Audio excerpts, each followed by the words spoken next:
सतनाम वाहिगुरु साहिब जियो। मांझ महला तीजा। उत्तम जन्म सुथान है वासा। सतगुर सेवह कर माहे उदासा। उत्तम जन्म सुथान है वासा। सतगुर सेवह कर माहे उदासा। हर रंग रहें सदा रंग राते। हर रस मन तृप्तावणिया। हूँ वारी जियों वारी। पढ़ बुझ मन वसावणिया। गुरमुख पढ़ें हर नाम सलाहें। दर सच्चै शोभा पावणिया। रहा अलख अभेयो हर रहया समाए। उपाय ना किती पाया जाए। कृपा करे तां सतगुर भेटै। नदरी मेल मिलावणिया। दूजै भाई पढ़े नहीं बूझै। त्रिविध माया कारण लूझै। त्रिविध बंधन टूटै गुर शब्दी। गुर शब्दी मुक्त करावणिया। एह मन चंचल वस ना आवै। दुविधा लागै दह दिस धावै। बिख का कीड़ा बिख में राता। बिख ही माहे पचावणिया। हाँ हाँ करे तैं आप जनाए। बहु कर्म करै किछ थाए ना पाए। तुझ ते बाहर किछु न होवै। बख्शे शब्द सुहावणिया। उपजै पचै हर बूझै नाही। अन दिन दूजै पाए फिराही। मन मुख जन्म गया है बिरथा। अंत गया पछुतावणिया। पिर परदेस श्रृंगार बनाए। मनमुख अंध ऐसे कर्म कमाए। हलत न शोभा पलत न टोई। बिरथा जन्म गवावणिया। हर का नाम किन विरलै जाता। पूरे गुर कै शब्द पछाता। अन दिन भगत करे दिन राती। सहजे ही सुख पावणिया। सब में वरतै एको सोई। गुरमुख विरला बूझै कोई। नानक नाम रते जन सो है। कर कृपा आप मिलावणिया। नानक नाम रते जन सो है। कर कृपा आप मिलावणिया। वाहिगुरु जी का खालसा वाहिगुरु जी की फतेह। जुगो जुग अटल धन धन गुरु ग्रंथ साहिब जी। गुरु पातशाह जी दी अपर अपार अजमत बख्शिश।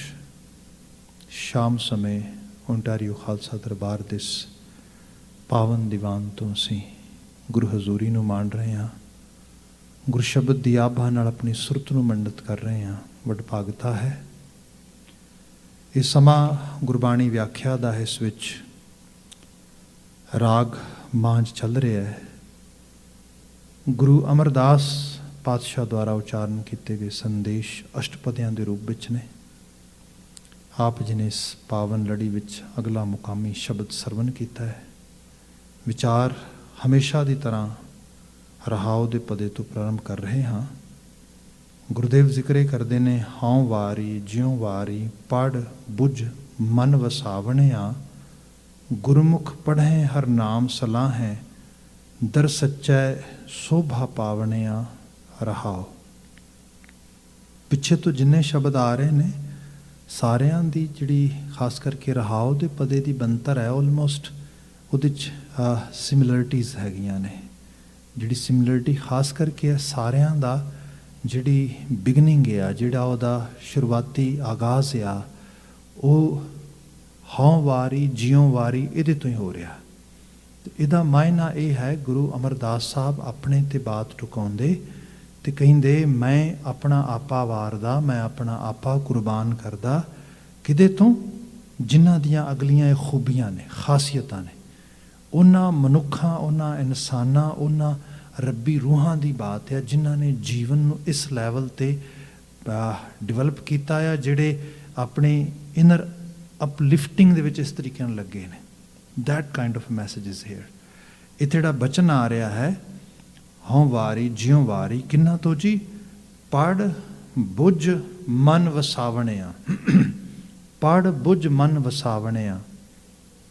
ਦੇਖੀਏ, ਗੁਰਬਾਣੀ ਆਪਣੇ ਆਪ ਵਿੱਚ ਹੀ ਪੜ੍ਹਨ ਦਾ ਵਿਸ਼ਾ ਆ ਪਹਿਲੇ ਲੈਵਲ 'ਤੇ, ਗੁਰਬਾਣੀ ਬੁੱਝਣ ਦਾ ਵਿਸ਼ਾ ਆ ਇਹ ਵੀ ਹੈ। ਗੁਰੂ ਮਹਾਰਾਜ ਨੇ ਜੇ ਸ਼ਬਦ ਗੁਰੂ ਦਿੱਤਾ ਹੈ ਤੇ ਸ਼ਬਦ ਨੂੰ ਪੜ੍ਹਨ ਵਾਸਤੇ ਦਿੱਤਾ ਹੈ, ਸੁਣਨ ਵਾਸਤੇ ਦਿੱਤਾ ਹੈ, ਸਮਝਣ ਵਾਸਤੇ ਦਿੱਤਾ ਹੈ। ਉਹਦੇ ਵਿੱਚ ਪਏ ਹੋਏ ਗੁਹਜ ਨੂੰ ਸੁਰਤ ਵਿੱਚ ਪਕੜਨ ਲਈ ਦਿੱਤਾ ਆ। ਇਹ ਮੁੱਖ ਰੂਪ ਵਿੱਚ ਗੁਰਬਾਣੀ ਦਾ ਜਿਹੜਾ ਹੈਗਾ ਮੁੱਖ ਕਹਿ ਲਓ ਕਿ ਇਹਦੀ ਗੁਰੂ ਸਾਹਿਬ ਦੀ ਬਾਣੀ ਉਚਾਰਨ ਦੀ ਇੱਕ ਇੰਟੈਂਸ਼ਨ ਹੈ, ਉਹਨਾਂ ਦਾ ਇੱਕ ਉਦੇਸ਼ ਆ। ਹੁਣ ਇਹਦੀ ਜਿਹੜੀ ਬਾਤ ਹੋ ਰਹੀ ਹੈ, ਪੜ੍ਹ। ਮਨੁੱਖੀ ਦੁਨੀਆ ਦੇ ਅੰਦਰ ਅੱਜ ਜਿੰਨੀ ਡਿਵੈਲਪਮੈਂਟ ਹੈ, ਜਿੰਨੀ ਤਰੱਕੀ ਹੈ, ਇਹ ਪੜ੍ਹਾਈ ਕਰਕੇ ਹੈ, ਵਿਦਿਆ ਕਰਕੇ ਹੈ, ਤਾਲੀਮ ਕਰਕੇ ਹੈ। ਅਤੇ ਤਾਲੀਮ ਆਫਤਾ ਸਮਾਜ ਜਿਹੜਾ ਆ ਉਹ ਆਪਣੇ ਆਪ ਨੂੰ ਬੈਟਰ ਕਰ ਰਿਹਾ ਹੈ। ਹਾਂ, ਇਹ ਵੱਖਰੀ ਗੱਲ ਹੈ। ਪਦਾਰਥਕ ਤੌਰ 'ਤੇ ਜਿਹਨੂੰ ਤੁਸੀਂ ਇਹ ਕਹਿ ਲਓ ਸੁਵਿਧਾ ਜਾਂ ਸਹੂਲਤ, ਕੰਫਰਟ, ਇਹ ਵੱਧ ਰਿਹਾ ਹੈ। ਅਤੇ ਇਹ ਵਧਣ ਦਾ ਬੰਦੇ ਨੂੰ ਮਤਲਬ ਇੱਕ ਤਰ੍ਹਾਂ ਦਾ ਖੁਸ਼ੀ ਵੀ ਹੈ ਅਤੇ ਸੁੱਖ ਵੀ ਹੈ। ਇਹ ਦੋਨੋਂ ਚੀਜ਼ਾਂ ਨਾਲ ਨਾਲ ਚੱਲਦੀਆਂ। ਪਰ ਇਹਦੇ ਇਕੱਲੇ ਸੁਵਿਧਾਵਾਂ ਵਧਣ ਨਾਲ, ਸਹੂਲਤ ਵਧਣ ਨਾਲ ਜੀਵਨ ਕਿਸੇ ਹਾਇਰ ਲੈਵਲ 'ਤੇ ਨਹੀਂ ਜਾਏਗਾ, ਬਲਕਿ ਇਹਦੇ 'ਚ ਕੁਝ ਮੁਸ਼ਕਲਾਂ ਵੀ ਨੇ। ਨਿੱਘਰ ਬੰਦੇ ਦੇ ਉੱਤੇ ਨਿਘਾਰ ਵੀ ਆ ਜਾਂਦਾ ਆ। ਉਹ ਨਿਘਾਰ ਇਹ ਹੈ ਕਿ ਬਾਹਰ ਬਾਰੇ ਤਾਂ ਬੰਦਾ ਬਹੁਤ ਜਾਣਨ ਲੱਗ ਗਿਆ, ਬੜੀ ਜਾਣਕਾਰੀ ਹੋ ਗਈ, ਬਹੁਤ ਕੁਛ ਹੋ ਗਿਆ। ਜਿਹੜੀ ਅੱਜ ਦੀ ਦੁਨੀਆ ਆ, ਜਿਵੇਂ ਸਪੋਜ਼ ਇਹਨੂੰ ਬਹੁਤ ਸਿੰਪਲ ਕਰਕੇ ਬਿਆਨ ਕਰਾਂ ਕਿ ਅੱਜ ਸਾਡੇ ਇਹਨਾਂ ਸਮਾਜਾਂ ਦੇ ਵਿੱਚ, ਚਲੋ ਰੱਬ ਦੀ ਗੱਲ ਕਰੀਏ, ਗੁਰੂ ਦੀ ਗੱਲ ਕਰੀਏ, ਐਥਿਕਸ ਦੀ ਗੱਲ ਕਰੀਏ, ਅਧਿਆਤਮਿਕ ਸਪਿਰਿਚੁਅਲਿਟੀ ਦੀ ਗੱਲ ਕਰੀਏ, ਤੇ ਬਹੁਤ ਹਾਇਰ ਲੈਵਲ ਦੀ ਗੱਲ ਹੈ। Let's start with relationship dealing. ਇੱਥੋਂ ਗੱਲ ਸ਼ੁਰੂ ਕਰਦੇ ਹਾਂ। ਕਿਉਂਕਿ ਇਹ ਸਮਾਜ ਇੱਕ ਤਰ੍ਹਾਂ ਦੇ ਜਿਹਨੂੰ ਕਿਹਾ ਗਿਆ ਕਿ ਬੜਾ ਇੱਕ ਨਿਊਕਲੀਅਰ ਫੈਮਿਲੀ ਮਾਡਲ ਵਾਲੇ ਪਾਸੇ ਵਧਿਆ। ਹੁਣ ਪਲੈਟੀਨਮ ਫੈਮਿਲੀ ਮਾਡਲ, ਉਸ ਤੋਂ ਵੀ ਅਗਲਾ ਫੈਮਿਲੀ ਮਾਡਲ ਆ ਗਿਆ ਹੈਗਾ। ਇਹਦੇ ਅੰਦਰ ਇਕੱਲਤਾ ਹੈ, ਜਿਹੜਾ ਆਈਸੋਲੇਸ਼ਨ ਜਾਂ ਆਈਸੋਲੇਟ ਹੋਣਾ ਆ। ਕੋਵਿਡ ਕਰਕੇ ਤੇ ਵਰਡ ਸਾਰਿਆਂ ਨੂੰ ਬੜਾ ਫੈਮੀਲੀਅਰ ਹੋ ਗਿਆ, ਪਰ ਐਕਚੁਅਲੀ ਮਨੁੱਖ ਆਪਣੇ ਮਨ ਕਰਕੇ ਤੇ ਵੈਸੇ ਆਈਸੋਲੇਟ ਬਹੁਤ ਜ਼ਿਆਦਾ ਆ। ਹੁਣ ਇਸ ਸਾਰੇ ਦੇ ਵਿੱਚ ਦੇਖਿਆ ਜਾਏ, ਜਿਹੜਾ ਬੰਦਾ ਬਹੁਤ ਵਾਕਫੀਅਤ ਰੱਖਦਾ ਤਕਨੀਕੀ ਤੌਰ 'ਤੇ, ਵੱਖਰੇ ਵੱਖਰੇ ਸਬਜੈਕਟਸ ਬਾਰੇ ਬੜੀ ਮੁਹਾਰਤ ਹੈ, ਉਸਨੂੰ ਬਹੁਤ ਕੁਝ ਹੈ, ਅਤੇ ਉਸਨੂੰ ਇਹ ਨਹੀਂ ਪਤਾ ਮੈਂ ਕਿਵੇਂ ਜੀਣਾ, ਜਿਨ੍ਹਾਂ ਦੇ ਨਾਲ ਮੈਂ ਜੀਣਾ ਚਾਹੁੰਦਾ ਉਹਨਾਂ ਨਾਲ ਕਿਵੇਂ ਜੀਣਾ ਹੈ, ਉਹਨਾਂ ਨੂੰ ਆਪਣੇ ਨਾਲ ਕਿਵੇਂ ਜੀਣ ਦੇਣਾ ਆ। ਇਹ ਚੀਜ਼ ਭੁੱਲੀ ਜਾ ਰਹੀ ਹੈ। ਬੇਸਿਕ ਚੀਜ਼ ਆ। ਫੈਮਿਲੀ ਯੂਨਿਟ ਵਿੱਚ ਅਸੀਂ ਸਾਰੇ ਪਰਿਵਾਰਾਂ 'ਚੋਂ ਪੈਦਾ ਹੋਏ ਹਾਂ। ਪਰਿਵਾਰ ਤੋਂ ਬਿਨਾਂ ਸਾਡੀ ਜੀਵਨ ਨਹੀਂ ਸੀ ਹੋਣਾ। ਕਿਤੇ ਦੋ ਇੰਡੀਵਿਜੂਅਲਸ ਨੇ ਫੈਮਿਲੀ ਲਾਈਫ ਦਾ ਅਹਿਦ ਲਿਆ, ਅਸੀਂ ਆਏ ਧਰਤੀ ਦੇ ਉੱਤੇ, ਫਿਰ ਸਾਨੂੰ ਪਾਲਿਆ ਵੀ ਗਿਆ। ਪਰ ਅੱਜ ਸਮਾਜ 'ਚ ਇਸ ਲੈਵਲ 'ਤੇ ਅਸੀਂ ਦੇਖਦੇ ਹਾਂ ਹੁਣ ਕੀ ਹੈ ਕਿ ਜਿੰਨੀ ਸਾਡੀ ਤਾਲੀਮ ਆ, ਜਿੰਨੀ ਸਾਡੀ ਐਜੂਕੇਸ਼ਨ ਆ, ਜਿੰਨਾ ਸਾਡਾ ਪੜ੍ਹਨਾ ਆ, ਬਾਕੀ ਤੇ ਸਭ ਕਾਸੇ ਬਾਰੇ ਹੈ, ਇਸ ਚੀਜ਼ ਬਾਰੇ ਬਿਲਕੁਲ ਬੰਦੇ ਨੂੰ ਕੁਝ ਜਾਣਕਾਰੀ ਨਹੀਂ ਹੈ, ਕੁਝ ਪਤਾ ਨਹੀਂ ਹੈ। ਅਤੇ ਉਹ ਅਮੂੜ, ਅਬੂਝ, ਅਸੂਝ ਇਸ ਪੱਖ ਤੋਂ ਟੱਕਰਾਂ ਮਾਰ ਰਿਹਾ ਆ। ਅਤੇ ਇਹ ਦੁਨੀਆ ਦੇ ਵਿੱਚ ਅਸੀਂ ਸਮਾਜ ਵਿੱਚ ਅੱਜ ਵਿਚਰਦੇ, ਬੰਦੇ ਕੋਲ ਸੁਵਿਧਾਵਾਂ ਨੇ, ਬੰਦੇ ਕੋਲ ਸਹੂਲਤਾਂ ਨੇ, ਬੰਦੇ ਕੋਲ ਕੰਫਰਟ ਹੈ, ਪਰ ਬੰਦੇ ਦੀ ਜਿਹੜੀ ਪੀਸ ਆਫ ਮਾਈਂਡ ਆ, ਦੈਟ ਇਜ਼ ਲਾਸਟ। ਇਹ ਰੂਪ ਇਕੱਲਾ ਹੀ ਲੈ ਲਿਆ ਜਾਏ। ਹੁਣ ਗੁਰੂ ਸਾਹਿਬ ਕਹਿੰਦੇ ਇਹਨੂੰ ਪੜ੍ਹ, ਬਾਕੀ ਤੇ ਸਭ ਚੀਜ਼ਾਂ ਜਨਰੇਟ ਹੋ ਜਾਣਗੀਆਂ। ਗੁਰਬਾਣੀ ਦਾ ਮੁੱਖ ਆਸ਼ਾ ਇੱਥੇ ਹੈ।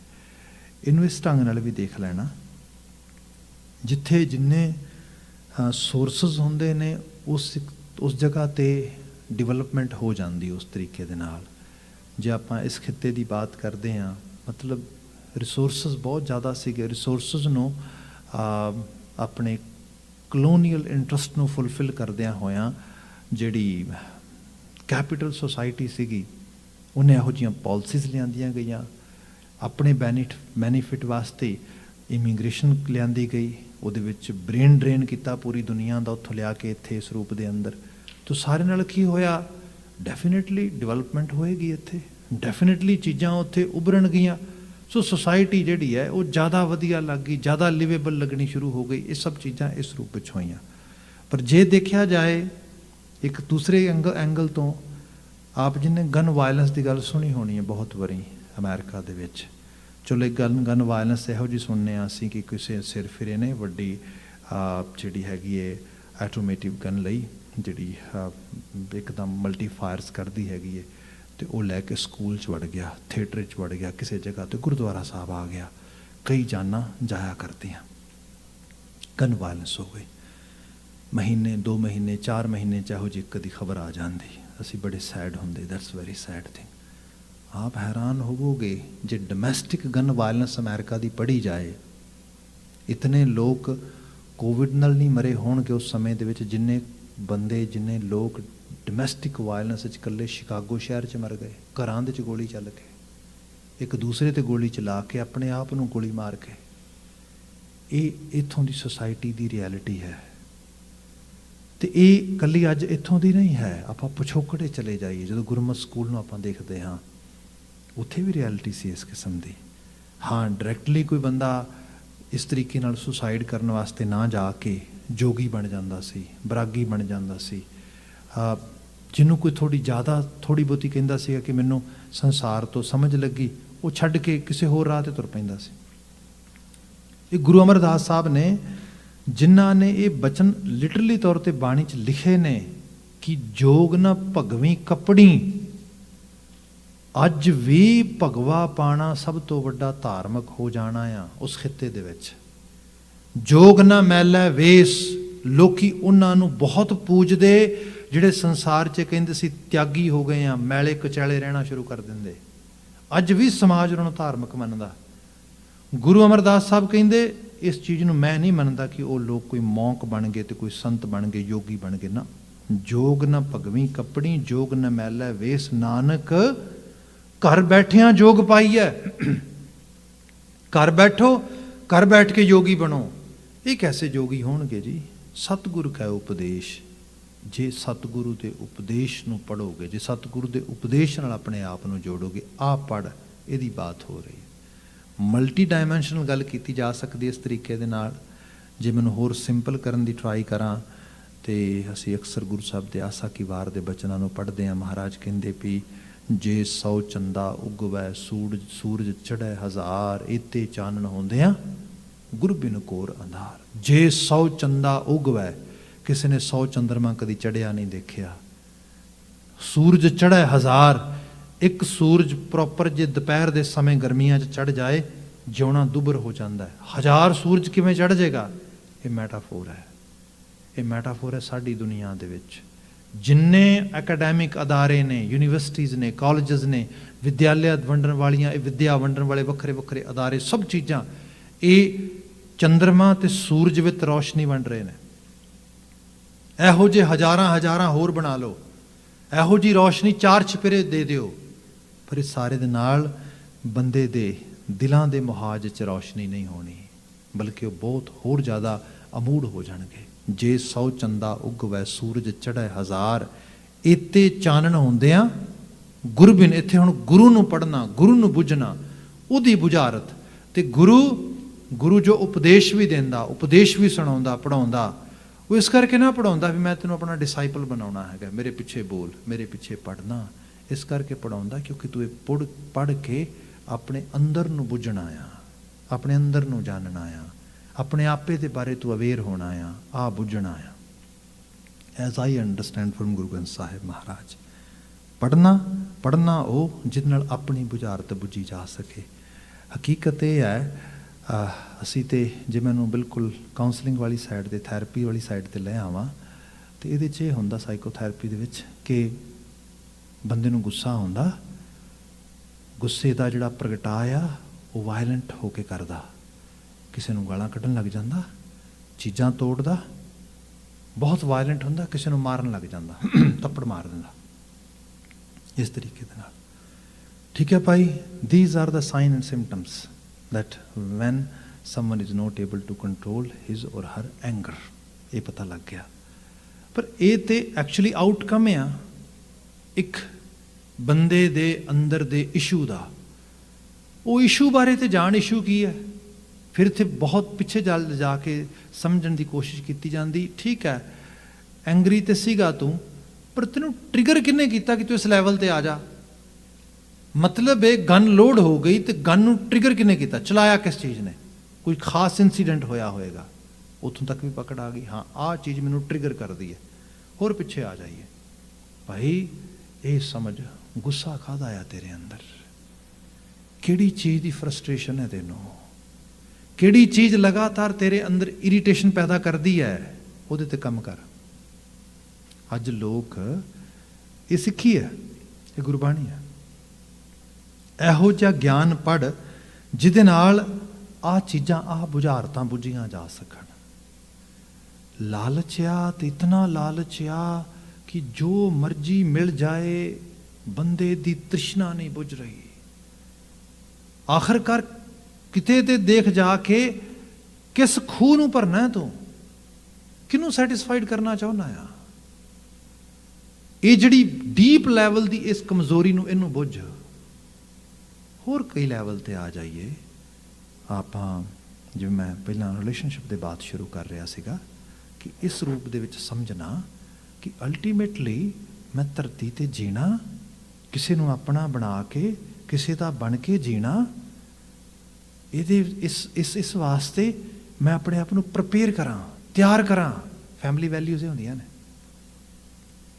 ਇਹ ਅਸਲ ਰੂਪ ਵਿੱਚ ਆਪਣੇ ਜੀਵਨ ਦੀ, ਆਪਣੀ એનર્ਜੀ ਦਾ ਪਰਪਸ ਸਮਝਣਾ ਹੁੰਦਾ ਹੈ। ਅਦਰਵਾਈਜ਼ ਬੰਦਾ ਸੈਲਫਿਸ਼ ਹੋ ਹੀ ਜਾਂਦਾ ਹੈ। ਬਸ ਮੈਨੂੰ ਹੀ ਤੁਸੀਂ ਫੁੱਲਫਿਲ ਕਰੋ, ਮੇਰੇ ਮੁਤਾਬਕ ਹੀ ਚੱਲੋ, ਮੇਰਾ ਹੀ ਓਪੀਨੀਅਨ ਜਿਹੜਾ ਹੈਗਾ ਸੁਪੀਰੀਅਰ ਹੈਗਾ, ਮੇਰੇ ਹੀ ਓਪੀਨੀਅਨ ਨੂੰ ਓਬੇ ਕੀਤਾ ਜਾਏ। ਫੈਮਿਲੀ ਲਾਈਫ ਨਹੀਂ ਚੱਲਦੀ ਨਾ। ਫੈਮਿਲੀ ਲਾਈਫ ਚੱਲਦੀ ਏ ਜਿਹੜਾ ਹੈਗਾ ਦੂਸਰੇ ਦੇ ਨਾਲ ਇੰਟਰੈਕਸ਼ਨ ਕਰਕੇ। ਤੇ ਇੰਟਰੈਕਸ਼ਨ ਤਾਂ ਹੁੰਦੀ ਜੋ ਤੁਸੀਂ ਦੂਸਰੇ ਦੇ ਓਪੀਨੀਅਨ ਨੂੰ ਅਟੈਂਡ ਕਰਦੇ, ਅਟੈਂਸ਼ਨ ਪੇ ਕਰਦੇ, ਉਸ ਨੂੰ ਵੈਲਿਊਬਲ ਸਮਝਦੇ, ਉਸ ਲੈਵਲ ਤੇ ਉਸ ਚੀਜ਼ ਨੂੰ ਅਪਣਾਉਣ ਵਾਸਤੇ ਤਿਆਰ ਹੁੰਦੇ। ਇਹ ਸਾਰਾ ਕੁਝ ਬੰਦਾ ਤੇ ਕਹਿੰਦਾ ਮੈਨੂੰ ਨਾ ਆ ਵੀ ਚਾਹਾਂਗਾ। ਅਸਲ 'ਚ ਹੁੰਦਾ ਹੈ ਰਿਲੇਸ਼ਨਸ਼ਿਪ ਦੇ ਵਿੱਚ ਕਈ ਵਾਰੀ, ਜਿਵੇਂ ਬੀਤੇ ਕੱਲ੍ਹ ਵੀ ਸ਼ਾਇਦ ਬਾਤ ਹੋਈ ਸੀਗੀ, I love you but you can not convey your opinion, no I can not tolerate it. ਮੈਂ ਪਿਆਰ ਕਰਦਾ ਤੈਨੂੰ, ਪਰ ਆਪਣੀ ਰਾਏ ਆਪਣੇ ਕੋਲ ਰੱਖ, ਮੈਂ ਤੇਰੀ ਰਾਏ ਨਹੀਂ ਸੁਣਨੀ। ਇਹ ਕੈਸਾ ਪਿਆਰ ਹੈ? ਮੈਂ ਪਿਆਰ ਕਰਦਾ ਤੈਨੂੰ, ਪਰ ਮੇਰੀ ਆਪਣੀ ਕੋਈ ਰਾਏ ਨਹੀਂ ਗੀ, ਮੈਂ ਨਾ ਤੇਰੀ ਰਾਏ ਮੰਨੀ ਜਾਣੀ ਹੈ। ਮੇਰੀ ਹੋਂਦ ਕੀ ਰਹਿ ਗਈ ਫਿਰ ਇੱਥੇ? ਆਹ ਜਿਹੜੀ ਚੀਜ਼ ਆ, ਇਹ ਵੱਡੀ ਬੁਝਾਰਤ ਆ। ਦੇਖੋ ਅਧਿਆਤਮੀ ਤਲ ਦੇ ਉੱਤੇ ਹੁਣ ਆ ਜਾਈਏ ਆਪਾਂ ਪਿੱਛੇ ਬਿਲਕੁਲ ਹੋਰ ਬੈਕਗਰਾਊਂਡ 'ਚ ਆ ਜਾਂਦੇ ਹਾਂ। ਇਹ ਚੀਜ਼ਾਂ ਪੜ੍ਹਨੀਆਂ ਨੇ, ਗੁਰੂ ਸਾਹਿਬ ਨੇ ਪੜ੍ਹਾਈਆਂ, ਜੋਗੀਆਂ ਨੂੰ ਪੜ੍ਹਾਈਆਂ, ਸਿੱਧਾਂ ਨੂੰ ਪੜ੍ਹਾਈਆਂ, ਉਹਨਾਂ ਨੂੰ ਪੜ੍ਹਾਈਆਂ ਜਿਹੜੇ ਸਮਾਜ ਸੰਸਾਰ ਨੂੰ ਮਾਇਆ ਦਾ ਰੂਪ ਕਹਿ ਗਏ ਸੀਗੇ, ਛੱਡ ਗਏ, ਭੱਜ ਗਏ। ਬਾਬਾ ਜੀ ਇੱਥੇ ਨਹੀਂ ਬਿਲਕੁਲ ਰਿਹਾ ਜਾ ਸਕਦਾ, ਇਹ ਤੇ ਸੰਸਾਰ ਹੀ ਮਾੜਾ ਆ, ਇਹ ਤੇ ਚਿੱਕੜ ਹੈ, ਸਭ ਹੈ। ਬਾਬਾ ਜੀ ਕਹਿੰਦੇ ਇਹਦੇ 'ਚ ਹੀ ਤੁਹਾਨੂੰ ਪੜ੍ਹਾਵਾਂਗੇ, ਕੌਲ ਦਾ ਫੁੱਲ ਬਣਾ ਦਿਆਂਗੇ। ਇਸ ਚਿੱਕੜ ਦੇ ਵਿੱਚੋਂ ਹੀ ਕੌਲ ਬਣ ਕੇ ਖਿੜੋਗੇ, ਇਸੇ ਸੰਸਾਰ ਵਿੱਚ ਰਹੋਗੇ, ਇਹਦੇ 'ਚ ਸੁੱਖ ਮਾਣੋਗੇ, ਖੁਸ਼ੀਆਂ ਮਾਣੋਗੇ। ਇਸੇ ਸੰਸਾਰ 'ਚ ਰਹੋਗੇ, ਰਾਤ ਦੀ ਨੀਂਦ ਤੁਹਾਡੀ ਖਰਾਬ ਨਹੀਂ ਹੋਏਗੀ, ਬਲਕਿ ਬਿਸਤਰੇ 'ਤੇ ਸਿਰ ਰੱਖੋਗੇ, ਨੀਂਦ ਆ ਜਾਏਗੀ, ਗੂੜੀ ਨੀਂਦ ਆਏਗੀ। ਬਾਬਾ ਜੀ ਬਾਕੀ ਠੀਕ ਹੈ, ਮੁਕਤੀ ਖਤਮ ਹੋ ਜਾਏਗੀ। ਬਾਬਾ ਜੀ ਕਹਿੰਦੇ ਇੱਥੇ ਰਹਿੰਦਿਆਂ ਮੁਕਤ ਕਰਾ ਦਿਆਂਗੇ। ਇਹ ਪੜ੍ਹ, ਇਹ ਗਿਆਨ ਪੜ੍ਹ, ਇਹ ਸੋਝੀ ਪੜ੍ਹ। ਇਹਨੂੰ ਕਿਹਾ ਗਿਆ ਐਸਾ ਗਿਆਨ ਜਪੋ ਮਨ ਮੇਰੇ, ਹੋਵੋ ਚਾਕਰ ਸਾਚੇ ਕੇਰੇ। ਇਹ ਗਿਆਨ ਜਪੋ, ਇਹ ਗਿਆਨ ਪੜ੍ਹੋ, ਇਹ ਪੜ੍ਹਨਾ ਹੈ। ਜੇ ਇਹ ਵੀ ਪੜ੍ਹਾਂਗੇ ਇਹਦੇ ਨਾਲ ਤੇ ਇਹ ਦੁਨੀਆ ਖਰਾਬ ਨਹੀਂ ਹੋਏਗੀ ਨਾ। ਜਿਨ੍ਹਾਂ ਨੇ ਗੁਰੂ ਸਾਹਿਬ ਦੇ ਇਸ ਗਿਆਨ ਨੂੰ ਪੜ੍ਹਨਾ ਸ਼ੁਰੂ ਕੀਤਾ, ਉਹਨਾਂ ਦੁਨੀਆ ਦੀ ਪੜ੍ਹਾਈ ਵੀ ਪੜ੍ਹ ਲਈ, ਉਹਨਾਂ ਦੁਨੀਆ ਨੂੰ ਚੰਗੀ ਤਰ੍ਹਾਂ ਪੜ੍ਹ ਲਿਆ। ਐਸਾ ਪੜ੍ਹਿਆ ਉਹ ਮਤਲਬ ਅੱਜ ਤੇ ਮਾਫੀ ਚਾਹਾਂਗਾ, ਸਾਡੇ ਕੋਲ ਕੈਲੀਬਰ ਹੀ ਨਹੀਂ ਹੈਗਾ ਉਸ ਲੈਵਲ ਦਾ। ਜਿਨ੍ਹਾਂ ਨੇ ਜੀਵਨ ਨੂੰ ਸਹੀ ਰੂਪ ਵਿੱਚ ਸਮਝਣ ਵਾਸਤੇ ਕੋਸ਼ਿਸ਼ ਕੀਤੀ, ਉਹਨਾਂ 'ਚ ਅਸੀਂ ਪ੍ਰੋਫੈਸਰ ਪੂਰਨ ਸਿੰਘ ਨੂੰ ਯਾਦ ਕਰਦੇ ਹਾਂ। ਆਪ ਆਈਡੀਆ ਲਾਓ, जे गुरु का ज्ञान पढ़िया तो दुनिया कैसी पढ़ी उस बंदे ने। अज भी दुनिया सल्यूट करती अपने समय के एडे वड्डे उमदा किस्म के स्कॉलर बंदे। जो होर पिछे चले जाइए, जिन्होंने गुरु का ज्ञान पढ़िया उन्होंने दुनिया भी पढ़ ली। असी भाई मणि सिंह जी की बात करते हैं, किड्डे वड्डे फारसी जबान के स्कॉलर, खुश लिखत, मतलब कैसे कैसी उन्होंने लिखाई तो लैके सब चीज़ों बारे बात की गई। जो होर पिछे चले जाइए, भाई नंद लाल की बात करिए, जे गुरु का ज्ञान पढ़िया दुनिया भी पढ़ी, ऐसी पढ़ी जैसी गज़ल गोता उन्होंने की, कमाल है। जो होर पिछे आ जाइए, भाई गुरदास की बात करिए, मतलब तुसी यू नेम इट, पिछे तो पिछे तुरे आइए असी उस रूप में। ये सब चीज़ां जिहड़ियां ने, ये संसार बाणी कहती दीन कै तोसा दुनी ना जाए। तेनों मैं दीन का तोसा दे रहा, तेरी दुनिया खत्म नहीं होएगी, बल्कि दुनिया सवरेगी, वधिया होएगी। असी कई बारी इन्हां दोनों चीज़ों को ओपोजिट साइड तो भी देखण लग जाने आ। भाई गल ये है, जे थोड़ा संसारी तौर पर समा घट भी खर्च लांगे अपने कैरीयर नूं, अपनी किते प्रोस्पैरिटी नूं होर ज़्यादा पॉलिश करन दे विच, पर अपनी परसनैलिटी नूं कुछ पॉलिश कर लांगे गुरु आशे मुताबक, वो थोड़ी प्रोस्पैरिटी भी जिहड़ी है सानू खुशी देगी। ਉਹਦੇ ਵਿੱਚ सहूलत थोड़ी घट हो सकती है, सुख ज़्यादा होएगा, क्योंकि आत्मक तौर पर सरबुलंदगी होएगी। जेकर किसी पोजीशन दे विच हो सकता उस लैवल ते ना पहुँच सकीए, पर एटलीस्ट मनुखा जीवन दे जिहड़ी सैटिस्फैक्शन है, जिहड़ी कंटेंटमेंट जिन्हों कहने असीं संतोख भाव, वो प्राप्त कर सकांगे। गुरु अमरदास दी बात करदे, हाँ वारी ज्यों वारी पढ़ जिन्होंने आ पढ़िया, जिन्होंने ये उत्ते एम्फेसाइज किया, ये उत्ते फोकस किया। तो ये फिर पढ़ना इस करके है ताकि अंदर की दुनिया की बुझारत बुझ सकीए, तो इसनों बुझ के जीवन जीए, इसनों उस लैवल ते एक्सैप्ट ते अडॉप्ट कर लईए। उहदी बात हो रही है। महाराज बयान करते कि मैं वारने जाना हाँ वारी ज्यों वारी पढ़ बुझ मन वसावणिया, जिन्होंने अपने इस चीज़ को फिर मन के विच वसा लिया। दूसरी लाइन, गुरमुख पढ़ें हर नाम सलाहें दर सच्चा शोभा पावणिया। गुरमुख पढ़ें हर नाम सलाहें, ये जो चीज़ पढ़नी है तो ये गुरु वाल मूँह करके पढ़ी जा सकती है। गुरमुख होके, गुरमुख का मतलब ये है जो साडा मूँह गुरु वाले पासे है। मैटाफोरिक लैंगुएज आ, जो इनू सिंपल लैंगुएज ट्रांसलेट करांगे तो मतलब बनेगा people who are ready to live their lives according to Guru's school of thought. जदों मनुख गुरु आशे अनुसारी, गुरु आशे मुताबिक जीन लिए तैयार हो गया। ये एक चीज़ आ, जिमें सपोज आपां कोई हिसाब किताब सीख रहे हैं, कोई मैथ्स पढ़ रहा है, कोई फिजिक्स पढ़ रहा है, तो कुछ फार्मूले पढ़ाए जाते, तो असीं फार्मूला पढ़ते तो उस तो बाद अगला सवाल हल करन लगे। मेरी ईगो इन्नी क वध गई, मैं क्या भी मैं अपने टीचर वाला फार्मूला फॉलो नहीं करना, I will make my own formula. हो सकता कामयाब हो सका, मोस्टली 99% पॉसिबिलिटी फेल हो जावा, क्योंकि मेरे को फार्मूला ही कोई नहीं हैगा। पर उत्थे फिर मेरी ईगो इन्नी नहीं स्टक करती, मैं फिर वो फार्मूले में अडॉप्ट कर लेना। हाँ मेरा टीचर कह रहा, I will follow that formula. वो फिर मेरे एग्जाम भी पास हो जाते, लॉन्ग रन च मैनू विद्या भी आ जाती। जिंदगी के बाबत यह है, ईगो इतनी वधी है कि ना सियाणे की गल सुननी, तो सियाणियां तो महा सियाणा गुरु वो गल ही नहीं सुननी। क्या मेरा अपना ही तरीका आ, मैं अपने तरीके नाल ही चलांगा। ईगो सेंटर्ड अप्रोच जिहड़ी हैगी है बंदे नूं ये लई जांदी। इत्थे बंदा कहंदा भी मैनू मेरी गलती वास्ते ना कह, जिस दिन तू मेरी गलती वास्ते कहता, सुधरन वास्ते कहता, सुधार वास्ते कहता ना, मैं तेरे नाल बोलना नहीं। आपां बिल्कुल जपजी साहब की बेसिक एजुकेट जिहड़ी हैगी है टीचिंग्स ते आ जाइए। जपजी साहब, गुरु साहब ने क्या, सिख जी तुसी ना गुरु के हुक्म ते रब दे हुक्म में चलना आ। बचनिया हुक्म रजाई चलना नानक लिखिया नाल। बंदा कि ठीक है महाराज, मैं गुरमुख हो जाऊँगा, मैं तुहाडे हुक्म में चलां, तुहाडे वाल मूँह करके तुहाडे अनुसार ही हो जाऊँगा। But first condition is you have to explain what's your हुक्म। मैनू दसो। हुण ये तो है नहीं कोई हाँ जिवें बेनती की कोई जिवें प्रोज विच गल की जाती है, जिवें सिੱਖੀ ਦੇ बाबत असीं कई बार सोचते हैं ना, कई बार लोग बहुत सारे ऐसे धर्मां की गल करते जिहड़े मिशनरी धर्म्स हुंदे आ, ਜਿਨ੍ਹਾਂ 'ਚ ਕਨਵਰਜਨ ਬਹੁਤ ਹੁੰਦੀ ਹੈ, ਉਹਨਾਂ ਦਾ ਫੈਲਾਅ ਵੀ ਬੜਾ ਹੋਇਆ ਧਰਤੀ 'ਤੇ, ਜਿਨ੍ਹਾਂ ਦਾ ਰੂਪ ਕ੍ਰਿਸਚੈਨਿਟੀ ਹੈ, ਇਸਲਾਮ ਆ, ਇਸ ਤਰੀਕੇ ਦੇ ਨਾਲ ਇਹਨਾਂ ਦੇ ਵਿੱਚ ਡਾਇਰੈਕਟ ਇੰਸਟਰਕਸ਼ਨਸ ਨੇ। ਬੰਦੇ ਨੂੰ ਸਿਰਫ ਤੇ ਸਿਰਫ ਕਿਹਾ ਗਿਆ ਕਿ ਆਹੀ ਤੇਰੀ ਲਾਈਨ ਹੈ, ਇਹਨੂੰ ਫੋਲੋ ਕਰਨਾ ਬਸ ਤੋਂ। ਗੁਰਮਤ ਆਸ਼ੇ ਨੇ ਇਹ ਚੀਜ਼ ਨਹੀਂ ਦਿੱਤੀ।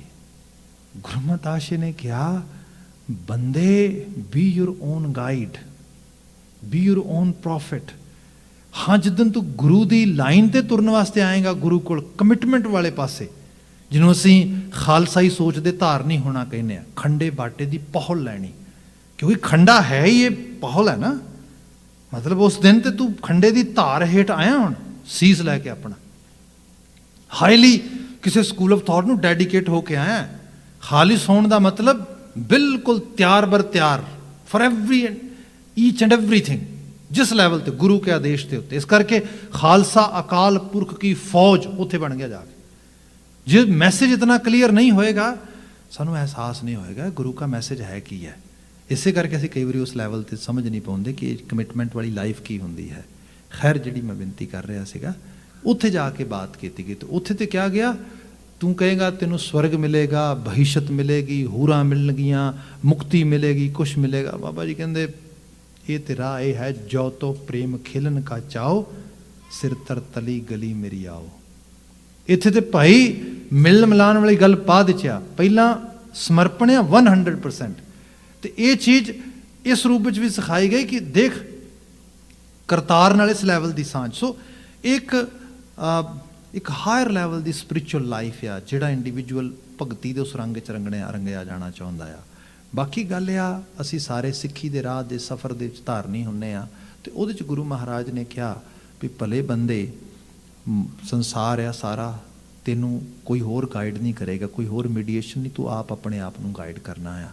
ਤੇ ਆਪ ਪੜ੍ਹੇਗਾ, ਬੁੱਝੇਗਾ ਤਾਂ ਹੀ ਜਾਣੇਗਾ। ਇਸ ਕਰਕੇ ਇੱਕ ਆਟੋਨਮੀ ਦੇ ਦਿੱਤੀ ਗਈ। ਤੇ ਉਸ ਆਟੋਨਮੀ ਦੇ ਵਿੱਚ ਫਿਰ ਇਹ ਹੁੰਦਾ ਕਿ ਮਨੁੱਖੀ ਮਨ ਦੇ ਵਿੱਚ ਜਿਹੜੀ ਵੱਡੀ ਮਾਈਂਡ ਵਾਂਡਰਿੰਗ ਹੈ, ਤੇ ਸੈਕਿੰਡ ਲੈਵਲ 'ਤੇ ਜਿਹੜੀ ਸਾਡੀ ਆਪਣੇ ਆਪੇ ਦੇ ਬਾਬਤ ਜਾਣਕਾਰੀ ਨਾ ਹੋਣ ਕਰਕੇ ਕਿਸੇ ਵੀ ਚੀਜ਼ ਦੇ ਮਗਰ ਲੱਗ ਹੋ ਜਾਣਾ, ਪਿੱਛ ਲੱਗ ਹੋ ਜਾਣਾ, ਉਹਦੇ ਨਾਲ ਫਿਰ ਅਸੀਂ ਭਟਕਦੇ ਰਹਿੰਦੇ ਹਾਂ। ਪਰ ਗੁਰੂ ਬਾਬਾ ਜੀ ਕਹਿੰਦੇ ਇਹ ਕਰਤਾਰ ਦੀ ਕੁਦਰਤ ਦੀ ਖੇਡ ਆ। ਇਹ ਚੀਜ਼ਾਂ ਨਾ ਤੇ ਅੱਜ ਬਣੀਆਂ ਨੇ, ਨਾ ਅੱਜ ਜਾਂ ਕੱਲ੍ਹ ਮੁੱਕ ਜਾਣੀਆਂ ਨੇ। ਡੇ ਆਫ ਜਜਮੈਂਟ 'ਤੇ ਆਉਣ ਵਾਲੀ ਗੱਲ ਜਿਹੜੀਆਂ, ਉਹ ਸੰਕਲਪ ਸਾਰੇ ਗੁਰਮਤਿ ਨੇ ਕਿਹਾ ਨਾ ਕਿ ਕੌਣ ਜਾਣਦਾ ਕਦੋਂ ਬਣਿਆ ਸੀ, ਕੌਣ ਜਾਣਦਾ ਕਦੋਂ ਮੁੱਕੇਗਾ। ਇਹ ਸਾਈਕਲ ਆ, ਇਹ ਚੱਲਦਾ ਰਹਿਣਾ। ਸੋ ਇਸ ਸਾਰੇ ਦੇ ਵਿੱਚ ਇਹ ਹੈ ਕਿ ਤੂੰ ਨਾ ਗੁਰੂ ਆਸ਼ੇ ਦੇ ਮੁਤਾਬਕ ਚੀਜ਼ਾਂ ਨੂੰ ਜਾਣਨ ਤੇ ਸਮਝਣ ਵਾਸਤੇ ਆਪਣੀ ਐਨਰਜੀ ਨੂੰ ਇਸ ਪਾਸੇ ਲਗਾ। ਇਹਦੇ ਲਈ ਸਰਲ ਤਰੀਕਾ ਇਹ ਹੈ, ਸੰਗਤ ਕਰਿਆ ਕਰ। ਸੰਗਤ ਪ੍ਰਭਾਵ ਛੱਡਦੀ ਹੈ, ਮਾੜੀ ਵੀ ਤੇ ਚੰਗੀ ਵੀ। ਜੇ ਮਾੜੀ ਸੰਗਤ ਕਰੇਗਾ ਉਹੋ ਜਿਹਾ ਹੋ ਜਾਏਗਾ। ਮੈਂ ਕਹਿੰਦਾ ਗੁਰਮੁਖ ਹੋਣਾ ਹੈ, ਫਿਰ ਗੁਰੂ ਦੀ ਸੰਗਤ ਕਰਿਆ ਕਰ, ਗੁਰੂ ਅਨੁਸਾਰੀ ਚੱਲਣ, ਗੁਰੂ ਜਾਇਆਂ ਦੀ ਸੰਗਤ ਕਰਿਆ ਕਰ। ਫਿਰ ਇਹਦੇ ਨਾਲ ਪ੍ਰਭਾਵ ਪਏਗਾ, ਤੇਰੀ ਸੁਰਤ 'ਚ ਹੌਲੀ ਹੌਲੀ ਜਾ ਕੇ ਉਹਦਾ ਅਸਰ ਹੋਏਗਾ, ਤੇਰੇ 'ਤੇ ਪ੍ਰਭਾਵਿਤ ਤੂੰ ਹੋ ਪਾਏਗਾ ਉਹਨਾਂ ਚੀਜ਼ਾਂ ਤੋਂ। ਇੱਥੇ ਗੁਰੂ ਅਮਰਦਾਸ ਸਾਹਿਬ ਨੇ ਜਿਹੜਾ ਬਿਆਨ ਕੀਤਾ, ਗੁਰਮੁਖ ਪੜ੍ਹੇ ਹਰ ਨਾਮ ਸਲਾਹ ਹੈ। ਜਿਹੜੇ ਗੁਰੂ ਅਨੁਸਾਰੀ ਹੋ ਕੇ ਉਹ ਗਿਆਨ, ਉਹ ਖਿਆਲ, ਉਹ ਬਚਨ, ਕਈ ਵਾਰ ਘਰਾਂ ਵਿੱਚ ਆਮ ਤੁਸੀਂ ਬਾਤ ਕਹੀ ਹੋਣੀ ਹੈ, ਕੋਈ ਬੰਦਾ ਬੜੀ ਪੁੱਠੀ ਸਿੱਧੀ ਜੀ ਗੱਲ ਕਰੇ ਪਰਿਵਾਰ ਦੇ ਵਿੱਚ, ਜਿਹੜੀ ਫੈਮਿਲੀ ਵੈਲਿਊਜ਼ ਦੇ ਨਾਲ ਮੈਚ ਨਾ ਕਰੇ ਉਸ ਲੈਵਲ 'ਤੇ, ਤੇ ਕਈ ਵਾਰੀ ਘਰ ਵਾਲੇ ਕਹਿੰਦੇ ਨੇ ਤੂੰ ਕਿਹੋ ਜਿਹੀਆਂ ਪੜ੍ਹਾਈਆਂ ਪੜ੍ਹ ਗਿਆ ਭਾਈ, ਤੂੰ ਕਿਹੋ ਜਿਹੀ ਕਿਤਾਬ ਪੜ੍ਹ ਗਿਆ ਭਾਈ, ਵੀ ਤੂੰ ਕੁਝ ਹੋਰ ਹੀ ਪੜ੍ਹ ਗਿਆ।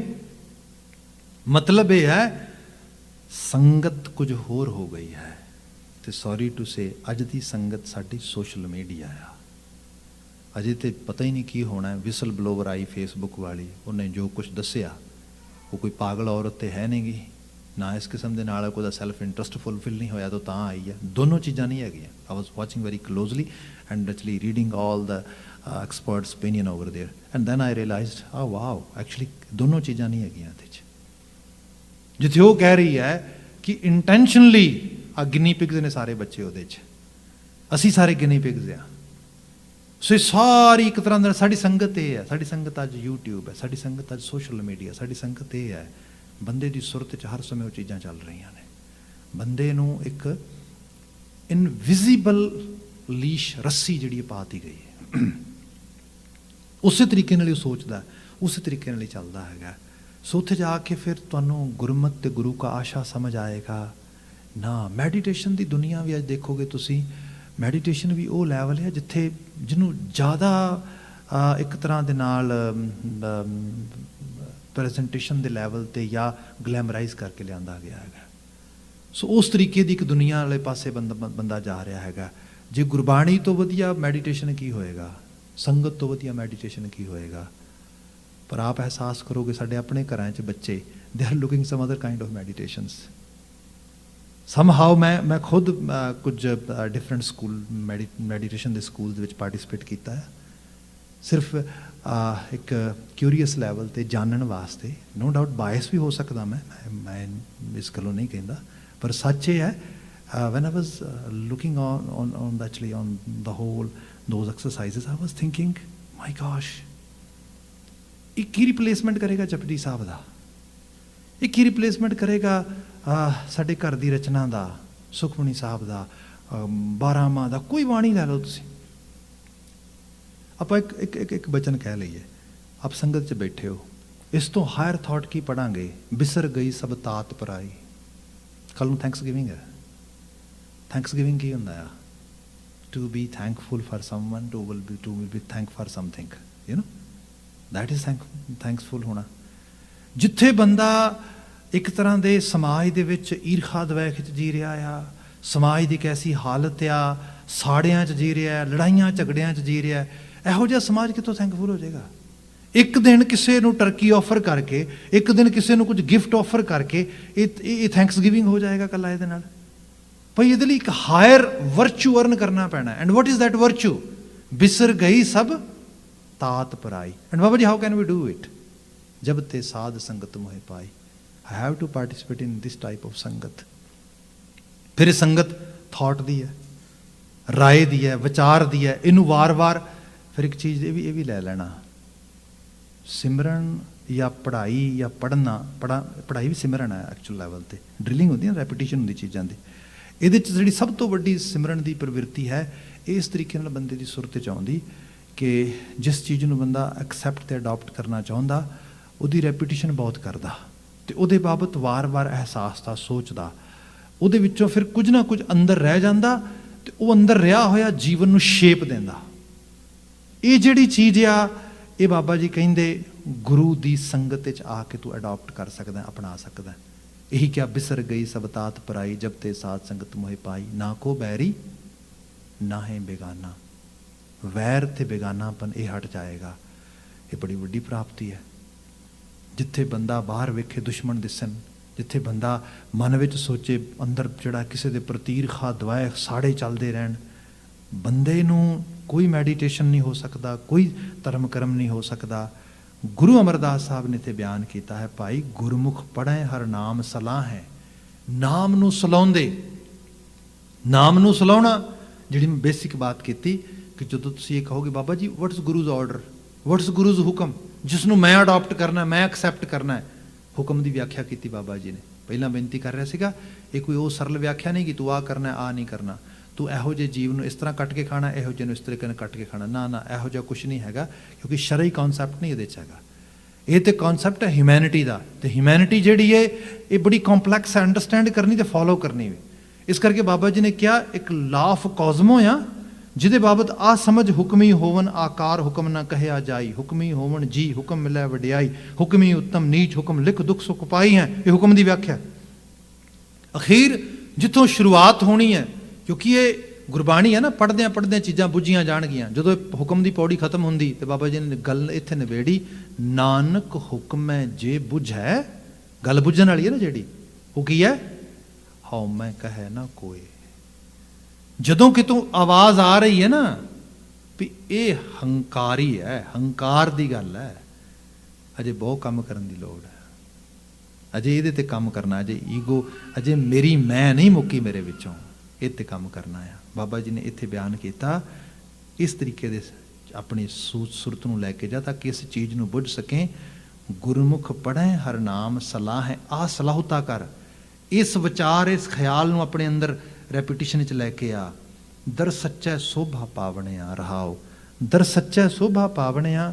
ਜੇ ਸੱਚਾ ਅੱਜ ਵੀ ਸਾਨੂੰ ਆਪਣੇ ਦਰ 'ਤੇ ਲੈ ਜੇ, ਸਪੋਜ਼ ਰੱਬ ਆ ਜੇ ਤੇ ਆ ਕੇ ਸਾਨੂੰ ਪੁੱਛੇ, ਹਿਸਾਬ ਕਿਤਾਬ ਮੰਗੇ, ਸਾਡੀ ਹਾਲਤ ਕੀ ਹੋਏਗੀ? ਸਾਡੀ ਹਾਲਤ ਤੇ ਅਸੀਂ ਆਪਣੀ ਕੌਂਸ਼ੀਅਸ ਦੇ ਸਾਹਮਣੇ ਹਿਸਾਬ ਕਿਤਾਬ ਨਹੀਂ ਦੇ ਸਕਦੇ। ਬੰਦੇ ਦੀ ਕੌਂਸ਼ੀਅਸ ਜਦੋਂ ਬਹੁਤ 2-4 ਵਾਰੀ ਬੰਦੇ ਨੂੰ ਕੋਈ ਸਵਾਲ ਪੁੱਛ ਲੈ ਨਾ, ਤੇ ਬੰਦਾ ਕਹਿੰਦਾ ਫੋਰਗੇਟ ਅਬਾਊਟ ਇਟ, ਮੈਂ ਇਹਨੂੰ ਸੁਣਨਾ ਨਹੀਂ ਚਾਹੁੰਦਾ, let's talk to someone, let's have some music, let's some go somewhere. ਜੇ ਬੰਦਾ ਬਹੁਤ ਜ਼ਿਆਦਾ ਨਾ ਉਹਨੂੰ ਜਿਹੜਾ ਹੈਗਾ ਓਪਰੈਸ ਕਰ ਸਕੇ, ਫਿਰ ਬੰਦਾ ਨਸ਼ੇ ਪੀਣ ਲੱਗ ਜਾਂਦਾ। ਕੁਝ ਨਸ਼ਾ ਅੰਦਰ ਸੱਟ ਲਿਆ, ਨੀਂਦ ਆ ਜਾਏਗੀ, ਕਿਉਂਕਿ ਕੌਂਸ਼ੀਅਸ ਕੁਝ ਪੁੱਛ ਰਹੀ ਹੈ, ਉਹ ਕਹਿ ਰਹੀ ਹੈ, ਉਹਦਾ ਜਵਾਬ ਦੇਣਾ ਉਹ ਡਰ। ਤੇ ਜੇ ਉੱਥੇ ਨਹੀਂ ਜਵਾਬ ਦਿੱਤਾ ਜਾ ਰਿਹਾ, ਜਿੱਥੇ ਜਵਾਬ ਜਾ ਕੇ ਦੇਣਾ, ਉੱਥੇ ਕਿਵੇਂ ਦੇਵਾਂਗੇ? ਗੁਰੂ ਮਹਾਰਾਜ ਬਿਆਨ ਕਰਦੇ, ਆ ਗੱਲ ਮੰਨ ਮੇਰੀ, ਦਰ ਸੱਚਾ ਸੋਭਾ ਪਾਵਣਿਆ, ਤੈਨੂੰ ਸੱਚੇ ਦੇ ਦਰ ਤੇ ਵੀ ਸੋਭਾ ਪ੍ਰਾਪਤ ਹੋਏਗੀ। ਰਹਾ ਉਹਦਾ ਪਤਾ ਹੈ। ਰੈਸਟ ਆਫ ਜਿਹੜਾ ਸ਼ਬਦ ਆ ਤੇ ਦੀ ਫਰਦਰ ਐਕਸਪਲੇਨੇਸ਼ਨ ਹੈ, ਸਾਰੇ ਸ਼ਬਦ ਵਿੱਚ ਬੁੱਝਣ ਦੀ ਗੱਲ ਆਏਗੀ ਵਾਰ-ਵਾਰ, ਜਿਹਦੀ ਬਾਤ ਆਉਂਦੇ ਸਮੇਂ 'ਚ ਪਾਵਾਂਗੇ। ਅੱਜ ਵਾਸਤੇ ਸਮਾਂ ਸਮਾਪਤ ਆ। ਭੁੱਲਾਂ ਗਲਤੀਆਂ ਨਾ ਚਤਾਰਿਓ ਜੇ। ਇੱਥੇ ਹੀ ਆਵਾਜ਼ ਦੇ ਕੇ ਕਹਿ ਦੇਣਾ ਜੀ, ਵਾਹਿਗੁਰੂ ਜੀ ਕਾ ਖਾਲਸਾ, ਵਾਹਿਗੁਰੂ ਜੀ ਕੀ ਫਤਿਹ।